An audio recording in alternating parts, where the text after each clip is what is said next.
Hello नमस्कार। तो कैसे हो आप सभी। स्वागत है आप सबका आपके अपने YouTube channel him study group में। तो आज आपके लिए एक और मॉक टेस्ट लेके हम हाजिर हैं। ठीक है, जैसे कि आपको पता है कि आपके मॉक टेस्ट कंटिन्यू चले हुए हैं, तो आप अपने एग्ज़ाम की तैयारी जो वो प्रॉपर तरीके से करते रहिए। आपके मॉक टेस्ट जो आपके कंटिन्यू आपके लिए रोज़ हाजिर है। ठीक है, तो आपको जैसा कि आपको पता है कि इसमें हमारा रहता है HPGK रहता है। ठीक है, जो HPGK के 10 क्वेश्चन रहते हैं। ठीक है, बाकी आपका हिंदी जो ग्रामर है, हिंदी ग्रामर के भी 10 क्वेश्चन रहते हैं और इंग्लिश ग्रामर के भी आपके 10 क्वेश्चन रहते हैं। ठीक है, आपको पता है कि हिंदी और इंग्लिश ग्रामर जो आपको ये पूरा एक्सप्लेनेशन के साथ करवाया जाता है। ठीक है, हर एक चीज़ बताई जाती है कि ये चीज़ ऐसे जो वो क्यों है। ठीक है, बाकी आपको पता है कि हर रोज़ वीडियो आपकी 7:30 बजे शाम को अपलोड होती है, तो टाइम से अपने वीडियो को वॉच आउट कर लेना। आप हमारे टेलीग्राम चैनल से भी जुड़ सकते हो। ठीक है, टेलीग्राम चैनल से भी जुड़ सकते हो, जिसका लिंक जो है डिस्क्रिप्शन बॉक्स में दे रखा है, वहाँ से हमारे टेलीग्राम चैनल को ज्वाइन कर सकते हो। ठीक है, तो चलिए स्टार्ट करते हैं आज का फर्स्ट क्वेश्चन। तो फर्स्ट क्वेश्चन है कि 8वीं शताब्दी में किस मंदिर को हिमाचल प्रदेश का अजंता कहा जाता था। ठीक है, हिमाचल प्रदेश का अजंता कहा जाता है, मतलब 8वीं शताब्दी के किस मंदिर को हिमाचल प्रदेश का अजंता कहा जाता है। तो ये मशहूर रॉक कट मंदिर को कहा जाता है, की गोम्पा को कहा जाता है, या गुरु घंटाल गोम्पा को, या ताबो मठ को। तो जो हिमाचल 8वीं शताब्दी में जो मंदिर था आपका हिमाचल प्रदेश का, उसे अजंता कहा जाता है, ताबो मठ को। ताबो मठ को जो वो हिमाचल प्रदेश का अजंता भी कहा जाता है। ठीक है, तो यह इसका आपका राइट आंसर हो जाएगा। आपने कमेंट सेक्शन में बताना है कि हिमाचल प्रदेश का एलोरा के नाम से किसे जाना जाता है। ठीक है, हिमाचल प्रदेश का एलोरा के नाम से किसे जाना जाता है, ये अपने कमेंट सेक्शन में बताना है इसका आंसर। ठीक है, तो फर्स्ट का क्वेश्चन जो ताबो मठ जो इसको हिमाचल प्रदेश का अजंता के रूप में भी कहा जाता है, और 8वीं शताब्दी का ये मंदिर है जिसको हिमाचल प्रदेश का अजंता के रूप में कहा जाता है।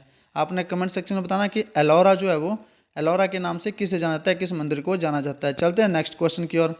नेक्स्ट क्वेश्चन है कि झांगी और लिप्पा बौद्ध स्थल कहाँ पर स्थित है। तो आपने बताना कि ये झांगी और लिप्पा जो बौद्ध स्थल है आपके, ये हिमाचल प्रदेश के किस जिले में स्थित है। ठीक है, तो ये किन्नौर जिले में स्थित है, आपके सिरमौर जिले में स्थित है, या मंडी में है, या चंबा में। तो झांगी और लिप्पा ये जो बौद्ध स्थल है ये हिमाचल प्रदेश के किन्नौर डिस्ट्रिक्ट में स्थित है। ठीक है, हिमाचल प्रदेश के किन्नौर डिस्ट्रिक्ट में ये स्थित है, झांगी और लिप्पा जो आपके बौद्ध स्थल है। चलते हैं नेक्स्ट क्वेश्चन की ओर। नेक्स्ट क्वेश्चन आपका तिब्बती मोनेस्ट्री कहाँ पर स्थित है। तो अब बताना आपने कि हिमाचल प्रदेश में जो तिब्बती मोनेस्ट्री है वो कहाँ पर स्थित है। ये किन्नौर में है, सिरमौर में है, धर्मशाला में है, चंबा में है। तो तिब्बती मोनेस्ट्री जो वो हिमाचल प्रदेश के धर्मशाला में स्थित है, धर्मशाला में। और धर्मशाला कहाँ पे आपका कांगड़ा में। ठीक है, कांगड़ा में। ठीक है, अब आपने मेरे को कमेंट सेक्शन में एक आंसर बताना है। एक और आपके लिए होमवर्क है कि भारत का ऐसा कौन सा राज्य है जिसकी 2 राजधानी है। ठीक है, तो चलते हैं नेक्स्ट क्वेश्चन की ओर। इसका आंसर हो जाएगा तिब्बती मोनेस्ट्री कहाँ पर स्थित है, ये धर्मशाला में स्थित है। नेक्स्ट क्वेश्चन आपका कि पद्म संभव ने लाहौल में किस मठ की आधारशिला रखी थी। तो पद्म संभव जो थे उन्होंने लाहौल में किस मठ की आधारशिला रखी थी। तो ताबो की रखी थी, ठीक है, ताशी की रखी थी, या गुरु घंटाल की रखी थी। गुरु घंटाल, ठीक है, गुरु घंटाल की रखी थी, या किब्बर की रखी थी। ठीक है, तो जो आपके पद्म संभव थे उन्होंने जो हिमाचल में जो आपके मठ की आधारशिला रखी थी वो गुरु घंटाल मठ की रखी थी। ठीक है, गुरु घंटाल मठ की इन्होंने आधारशिला रखी थी पद्म संभव ने। चलते हैं नेक्स्ट क्वेश्चन की ओर। नेक्स्ट क्वेश्चन है कि बड़ू साहिब गुरुद्वारा कहाँ पर स्थित है। तो बड़ू साहिब गुरुद्वारा जो कहाँ पर स्थित है, ऊना में स्थित है, सोलन में स्थित है, ठीक है, शिमला में स्थित है, या सिरमौर में। तो बड़ू साहिब गुरुद्वारा जो वो हिमाचल प्रदेश के सिरमौर डिस्ट्रिक्ट में स्थित है। ठीक है, हिमाचल प्रदेश के सिरमौर डिस्ट्रिक्ट में स्थित है। चलते हैं नेक्स्ट क्वेश्चन की ओर। नेक्स्ट क्वेश्चन आपका कि हिमाचल प्रदेश का प्रसिद्ध ताबोबौद्ध विहार किस सामग्री से बना है। तो हिमाचल प्रदेश का प्रसिद्ध ताबोबौद्ध विहार है जिसे हिमाचल प्रदेश की अजंता के रूप में भी जाना जाता है। ठीक है, वो किस सामग्री से बना हुआ है, पत्थरों व स्लेटों से बना हुआ है, केवल लकड़ी से बना हुआ है, या पक्की ईंटों व मिट्टी से बना हुआ है, मुख्यतः मिट्टी के गारे से बना हुआ है। ठीक है, तो हिमाचल प्रदेश का जो प्रसिद्ध ताबो आपका बौद्ध विहार है वो बना हुआ आपका मिट्टी के गारे से, मुख्यतः मिट्टी के गारे से ये बना हुआ है। चलते हैं नेक्स्ट क्वेश्चन की ओर।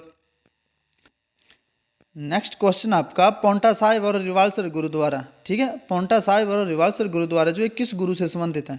तो आपने बताना है कि पौंटा साहिब और रिवालसर गुरुद्वारा जो किस गुरु से संबंधित है। गुरु नानक देव से संबंधित है, या फिर गुरु अर्जुन देव से संबंधित है, या गुरु तेग बहादुर से संबंधित है, ठीक है, या गुरु गोविंद सिंह से संबंधित है। पौंटा साहिब और रिवालसर गुरुद्वारा जो ये किससे संबंधित है। तो पौंटा साहिब और रिवालसर गुरुद्वारा जो आपका ये संबंधित है गुरु गोविंद सिंह से। चलते हैं नेक्स्ट क्वेश्चन की ओर। नेक्स्ट क्वेश्चन है कि मानगढ़ दुर्ग हिमाचल प्रदेश में कहाँ पर स्थित है। तो अब आपने बताना कि ये जो मानगढ़ दुर्ग है ये हिमाचल प्रदेश की कौन सी जगह पर स्थित है। तो ये आपका पालमपुर में स्थित है, ठीक है, या फिर नालागढ़ में स्थित है, या फिर मंडी में स्थित है, या फिर देहरा में स्थित है। तो मानगढ़ दुर्ग जो वो हिमाचल प्रदेश के नालागढ़ में स्थित है, ठीक है, नालागढ़ में स्थित है ये मानगढ़ दुर्ग, नालागढ़। चलते हैं नेक्स्ट क्वेश्चन की ओर। नेक्स्ट क्वेश्चन आपका कि अखंडी महल जो अखंड चंडी महल, ठीक है, अखंड चंडी महल जो है वही किस जिले में स्थित है। तो अखंड चंडी महल जो आपका हिमाचल प्रदेश के कौन से जिले में स्थित है। तो ये कांगड़ा जिले में स्थित है, ठीक है, या फिर शिमला जिले में स्थित है, या लाहौल स्पीति में है, ठीक है, लाहौल स्पीति जिले में स्थित है, या फिर चंबा जिले में स्थित है आपका ये अखंड चंडी महल। तो अखंड चंडी महल जो वो हिमाचल प्रदेश के चंबा जिले में स्थित है, ठीक है, ये अखंड चंडी महल जो वो हिमाचल प्रदेश के चंबा डिस्ट्रिक्ट में स्थित है। चलते हैं नेक्स्ट क्वेश्चन की ओर। नेक्स्ट क्वेश्चन आपका कि पद्म महल किस जिले में स्थित है। अब आपने बताना कि पद्म महल किस जिले में स्थित है। तो ये कांगड़ा में है, शिमला में है, लाहौल में है, या चंबा में है, ठीक है। तो पद्म महल जो आपके किस जिले में स्थित है। तो पद्म महल जो आपका ये हिमाचल प्रदेश के कौन से जिले में स्थित है, शिमला जिले में स्थित है, ठीक है, हिमाचल प्रदेश के शिमला जिले में स्थित है आपका पद्म महल। ये था आपका एचपीजी के। अब आपका जो हिंदी का सेक्शन स्टार्ट होता है। तो हिंदी का फर्स्ट क्वेश्चन आपका कि घर द्वार में कौन सा समास है। तो अव्ययी भाव समास है, तत्पुरुष समास है, द्वंद्व समास है, या द्विगु समास है, ठीक है। तो अव्ययी भाव समास है, तत्पुरुष समास है, द्वंद्व समास है, या द्विगु समास है। तो आपको पता है कि घर द्वार जब इसको आप विग्रह करके लिखेंगे तो कैसे लिखेंगे, घर और द्वार, घर और द्वार। तो जैसा कि आपको पता है कि घर और द्वार जो है जहाँ पे और की सेंस आ जाए, योजिक चिन्ह आ जाए, योजिक चिन्ह जरूरी नहीं है लेकिन और की सेंस आना चाहिए, और से लिखे जाना चाहिए शब्द, या एक दूसरे के विपरीत या विलोम होने चाहिए, ठीक है। तो वो समास आपका कौन सा होता है, द्वंद्व समास होता है, ठीक है। कौन सा समास होता है, द्वंद्व समास होता है। अव्ययी भाव समास में भी आपके योजिक चिन्ह जो वो आते हैं। जो अव्ययी भाव समास होता है उसमें भी आपका योजिक चिन्ह आता है, लेकिन उसकी कंडीशन होती है। अव्ययी भाव समास में एक शब्द एक जैसा होगा, जैसे अपना अपना, ये योजिक चिन्ह आ गया, और अपना अपना आ गया, ठीक है। तो अपना अपना साथ में योजिक चिन्ह आ गया। तो योजिक चिन्ह अव्ययी भाव समास में भी आता है और द्वंद्व समास में भी आता है। लेकिन जहाँ अपोजिट हो एक दूसरे के, और से सेंस बने और विलोम हो, तो वो आपका द्वंद्व समास होगा। और जो सेम शब्द हो और योजिक चिन्ह हो, जैसे अपना अपना, पल पल, ठीक, जैसे हर पल मतलब पल पल, ये भी आपका इंपॉर्टेंट है। जैसे हर पल ऐसे होता है, योजिक चिन्ह लगा होता है हर पल। तो इसको आप कैसे लिख सकते हो, हर पल को ऐसे आप इसको लिख कैसे सकते हो, इसको ऐसे थोड़ा लिख सकते हो कि हर और पल ऐसे थोड़ा लिख सकते हो इसको, हर पल को। तो हर पल को लिख सकते हो आप पल पल, क्या, पल। तो जहाँ पे आपका हर पल आ जाए तो ये समास हो जाएगा आपका अव्ययी भाव समास हो जाएगा, ठीक है। तो इसका जो राइट आंसर आपका घर और द्वार, इसमें समास आपका द्वंद्व समास। चलते हैं नेक्स्ट क्वेश्चन की ओर।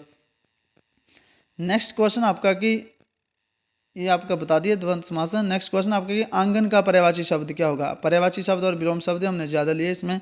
तो आंगन का पर्यायवाची शब्द बिहार हो जाएगा, अखाड़ा हो जाएगा, ठीक है, या बिहार या अजीरा। तो आंगन का पर्यायवाची शब्द आपने यहाँ पे बताना है कि आंगन का पर्यायवाची शब्द जो वो क्या होगा। तो इसमें जो आपका बिहार है, ठीक है, बिहार हो गया, अखाड़ा हो गया, ये किसके पर्यायवाची शब्द है। तो सबसे पहले तो आपको ये पता होना चाहिए कि बिहार और अखाड़ा जो है ये आश्रम के पर्यायवाची शब्द है, ठीक है, आश्रम के, बिहार और अखाड़ा आश्रम के पर्यायवाची शब्द है।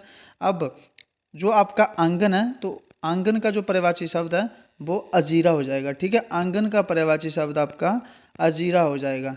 तो अजीरा जो वो आंगन का पर्यायवाची शब्द है, ठीक है। आंगन में थोड़ा चंद्र बिंदु लगता है, वो थोड़ा ध्यान रखना है, ठीक है, चंद्र बिंदु लगता है आंगन में, ठीक है। तो चलते हैं नेक्स्ट क्वेश्चन की ओर। नेक्स्ट क्वेश्चन आपका कि अमृत फल किसका पर्यायवाची शब्द है। तो अमृत फल आनंद का पर्यायवाची शब्द है, इच्छा का, आम का, या आश्रम का, ठीक है। तो अमृत फल किसका पर्यायवाची शब्द है। तो अमृत फल हो गया ये आपका आम का पर्यायवाची शब्द है, ठीक है। आम का पर्यायवाची शब्द जो है वो होता है अमृत फल, ठीक है, अमृत फल आम का पर्यायवाची शब्द हो जाएगा। चलते हैं नेक्स्ट क्वेश्चन की ओर। तो आम का पर्यायवाची शब्द क्या हो जाएगा, अमृत फल। नेक्स्ट क्वेश्चन आपका कौन सा आश्रम का पर्यायवाची शब्द नहीं है। अब आश्रम का पर्यायवाची शब्द बताना अपना कि इनमें से कौन है। तो संग या कुटी या बिहार या पिकबंधु। तो इसमें से आपने बताना कि आश्रम का पर्यायवाची शब्द नहीं है।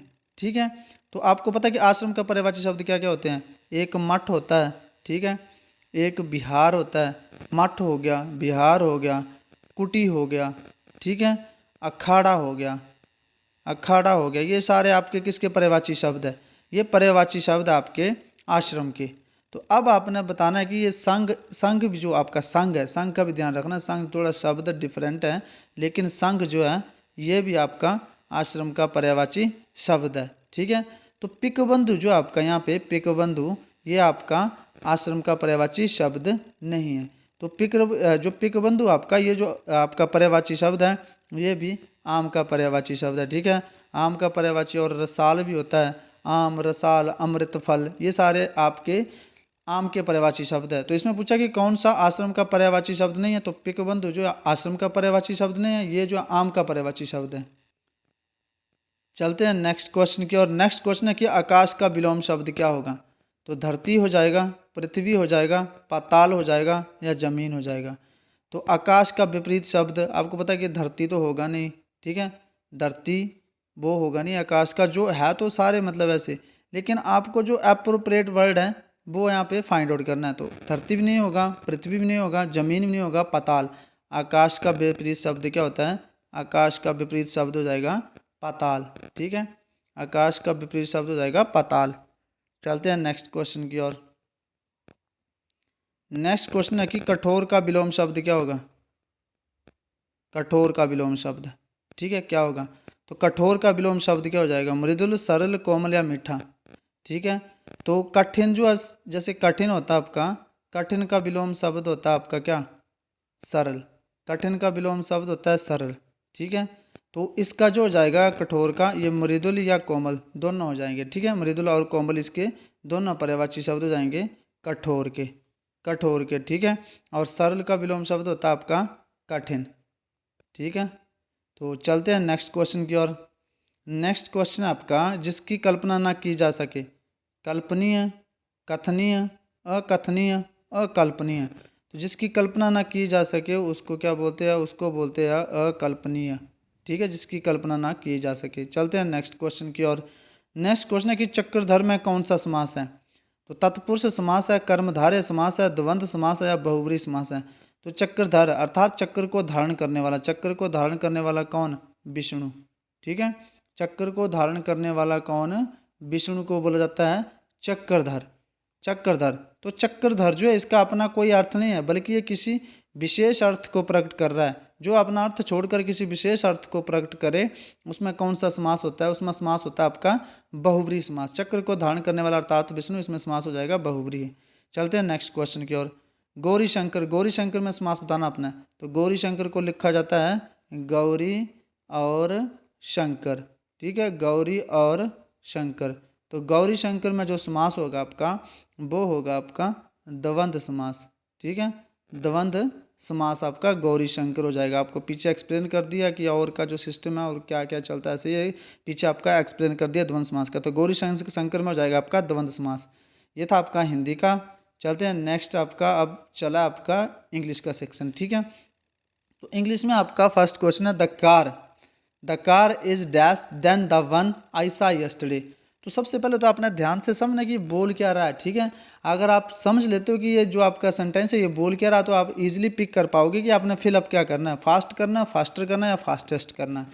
ठीक है, तो ये क्या बोल रहा है पहले, द कार। कार कौन सी, जैसे मैंने कोई कार अभी देखी है तभी मैंने डेफिनेट कर दिया है। अगर मैं यहाँ पे लिखता कि अ कार, ठीक है, यहाँ पे लिखता अ कार, तो पता नहीं कौन सी कार थी। ठीक है, लेकिन यहाँ डेफिनेट कर दिया मैंने द कार।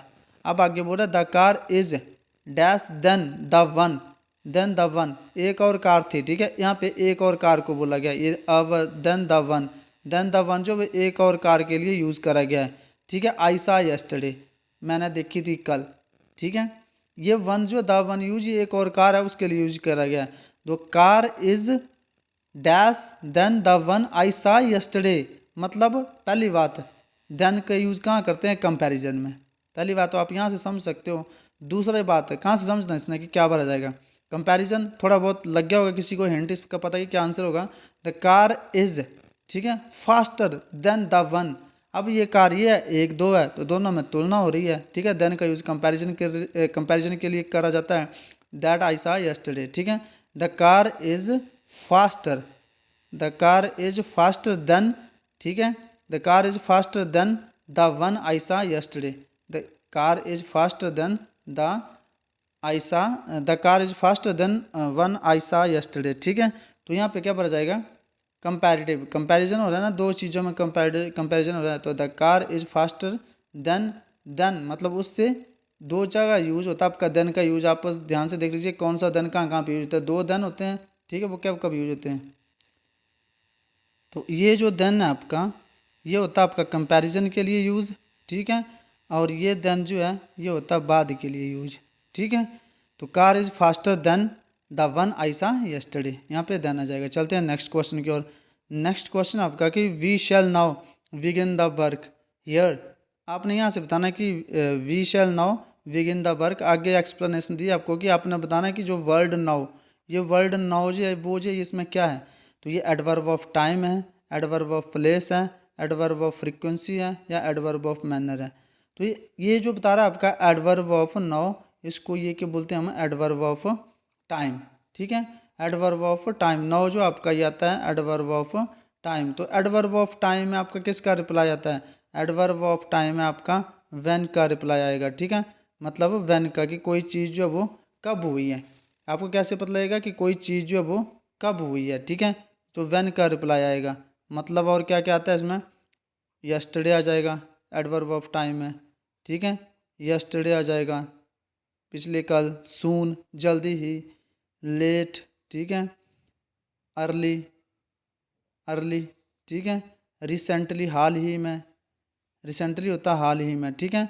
तो एडवर्ब ऑफ टाइम नाउ अभी। तो ये यहाँ पे जो वर्ड है we shall now begin to work, मतलब हम जो काम अभी स्टार्ट करेंगे, तो ये आपका एडवर्ब ऑफ टाइम। आप कब स्टार्ट करोगे, व्हेन मतलब कब, आप टाइम जो आप यहाँ पे अपना आंसर, क्वेश्चन से आंसर पूछना है कि देखो यहाँ पे लिखा है we shall now begin to work, ठीक है, नाउ अभी काम करेंगे।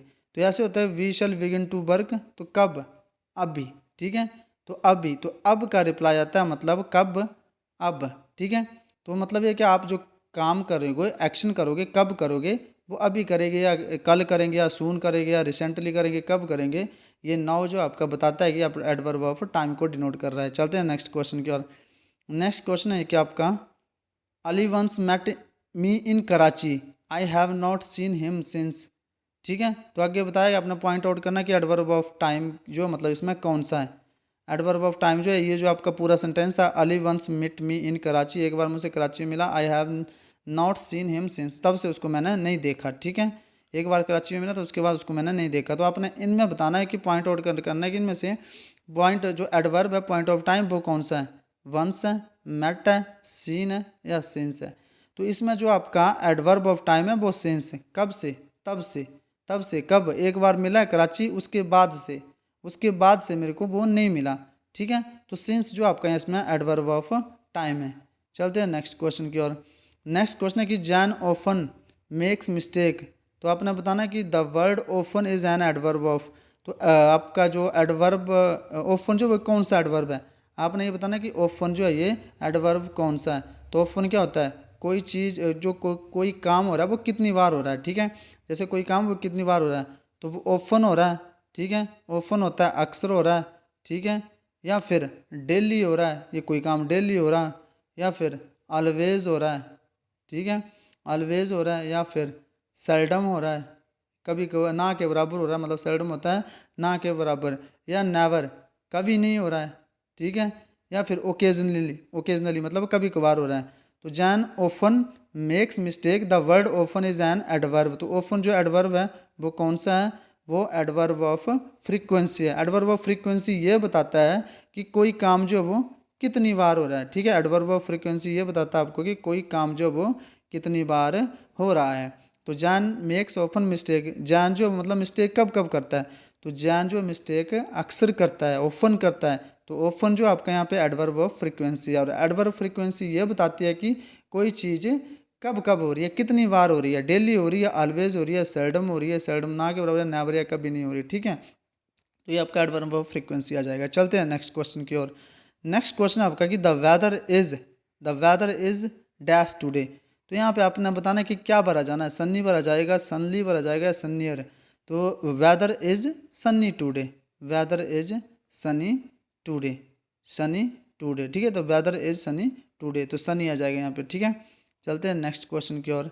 नेक्स्ट क्वेश्चन है कि सी इज अ गर्ल। तो ये गर्ल आ गया, आपने एडजेक्टिव फिल करना, कौन सा एडजेक्टिव आ जाएगा इसमें, ब्यूटीफुल आ जाएगा।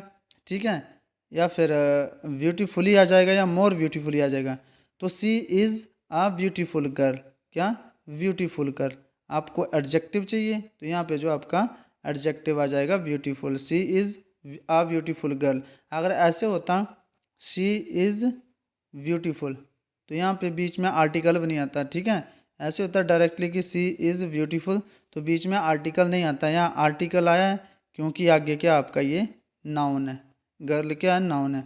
तो यहाँ पे अगर ऐसा होता है सी इज़ डैश ब्यूटीफुल, तो यहाँ बीच में कोई आर्टिकल नहीं आएगा। लेकिन यहाँ पे आपको बताया कि she is dash, she is are dash girl, तो मतलब she is a beautiful girl. आपको इसमें एडजेक्टिव फिलअप करना, तो एडजेक्टिव हो जाएगा आपका ब्यूटीफुल। चलते हैं नेक्स्ट क्वेश्चन की ओर। नेक्स्ट क्वेश्चन है कि she talks very rudely so nobody likes हर।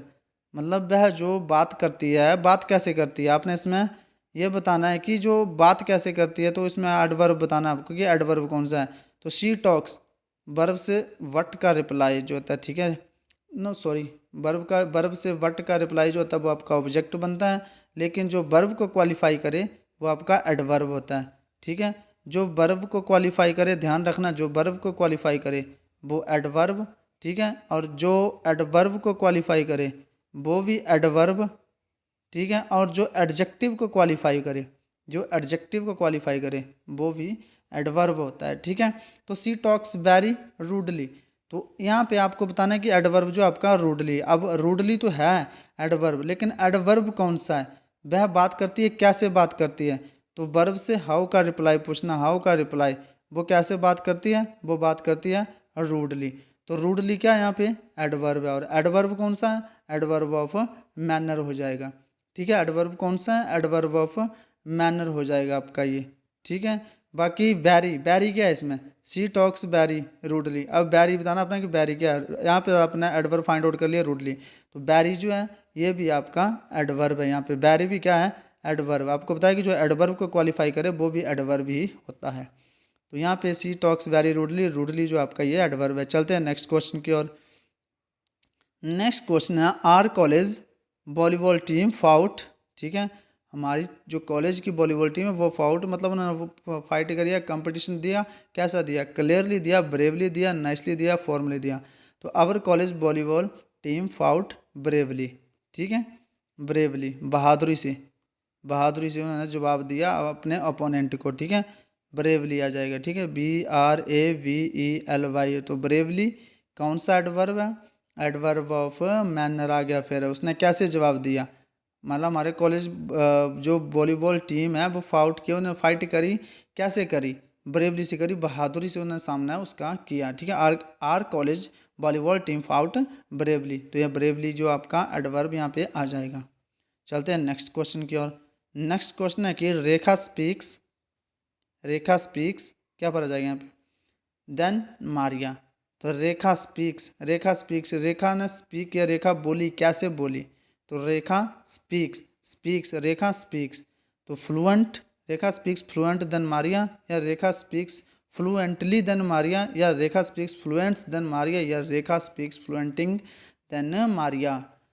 तो रेखा स्पीक्स, रेखा स्पीक्स करती है, कैसे स्पीकती है, फ्लुएंटली, स्पीकती नहीं मतलब कैसे बोलती है, फ्लुएंटली बोलती है, तड़ातड़ बोलती है, तड़ातड़, फ्लुएंसी, उसकी फ्लुएंसी खतरनाक है। ठीक है, मतलब फ्लुएंट, पूरा प्रॉपरली फ्लुएंट है।